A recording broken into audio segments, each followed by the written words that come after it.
महोदया, योजना पर वाद विवाद सच्चे अर्थ में एक राष्ट्रीय विचार विमर्श का अवसर है और मुझे प्रसन्नता है कि सदस्यों ने इसे गंभीरता पूर्वक लिया है। हालांकि इसकी आलोचना भी बहुत हुई है। ऐसी आलोचना सुनने के हम अभ्यस्त हो चुके हैं। इस पहले इसका लक्ष्य योजना का विचार ही हुआ करता था। सौभाग्य से वह बात अब नहीं रह गई है और हम विकास की ऐसी सीढ़ी पर पहुंच चुके हैं जब मुझे आशा है कि सभी दल योजना के विचार का अनुमोदन करते हैं। कुछ ने तो योजना के कुछ अंशों का अनुमोदन किया है और अपनी आलोचना उनके कार्यक्रम को लागू करने के तरीके के लिए सुरक्षित रखी है। कई सदस्य ऐसे हैं जो योजना के हमारे ढंग को बिल्कुल पसंद नहीं करते। अब यह स्पष्ट है कि हम में से प्रत्येक व्यक्ति के रूप में नहीं बल्कि दल के प्रतिनिधि के रूप में कुछ विचारों के पक्ष में है और कार्य संचालन के किन्हीं विशेष तरीकों को पसंद करता है।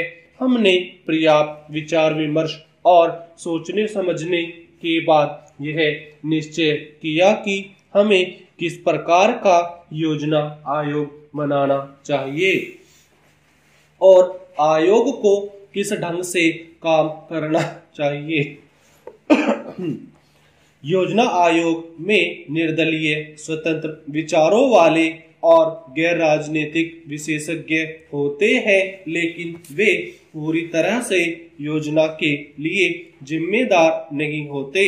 योजना का निर्माण प्रत्येक राज्य के विभिन्न स्तरों के लोगों के साथ अनेक विचार विनिमयों के आधार पर होता है और अंततः उसे अंतिम रूप देने के लिए राष्ट्रीय विकास परिषद में प्रस्तुत किया जाता है, जिसके अंतर्गत सभी मुख्यमंत्री होते हैं, जिनमें अनेक अन्य दलों के होते हैं।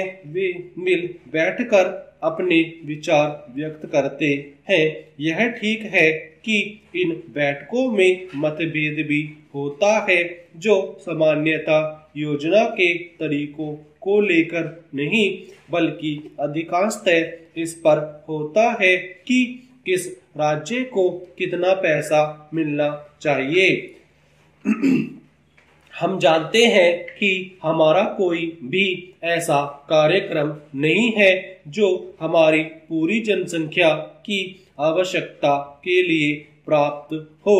सही समय उपलब्ध साधनों और जनता की आवश्यकता के बीच सामंजस्य के लिए प्रयास करना होता है।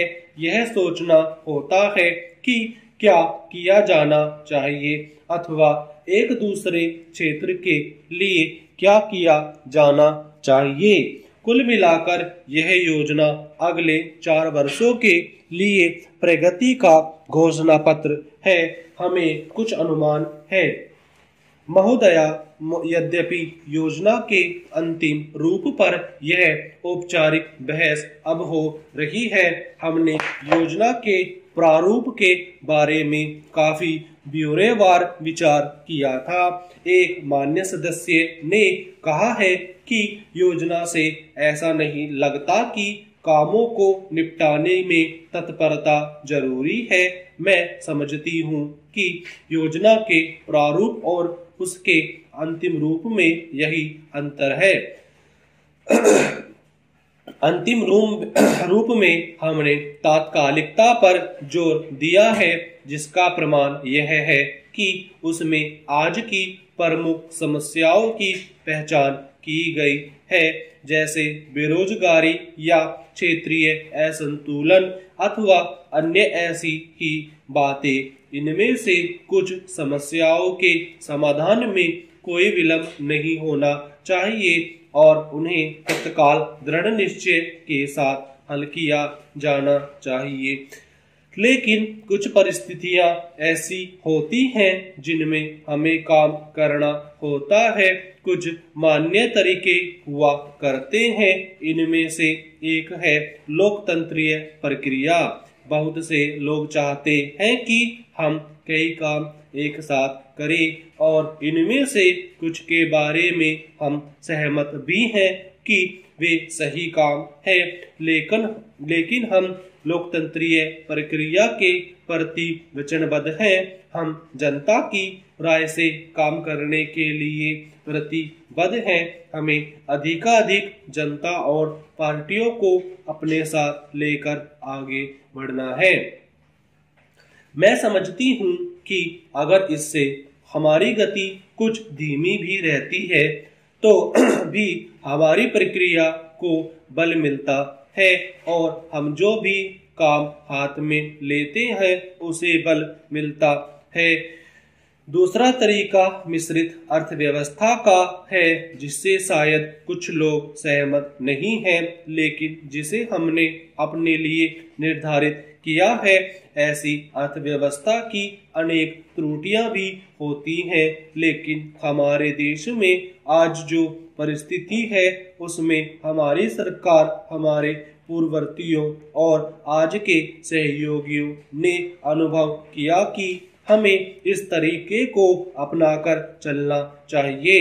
मिश्रित अर्थव्यवस्था का अर्थ मेरी समझ में यह नहीं है कि कुछ समृद्ध परिवारों को इसका लाभ मिलता रहे। कृषि या लघु उद्योग जैसे अनेक क्षेत्र कमजोर वर्गों के लाभ के लिए निजी क्षेत्र में रखे गए हैं और हमारी मिश्रित अर्थव्यवस्था के अंतर्गत अपने लिए लोगों को अनेक कार्यक्रम अपने हाथ में लेने के अलावा उनमें अपने लिए काम करना चाहिए।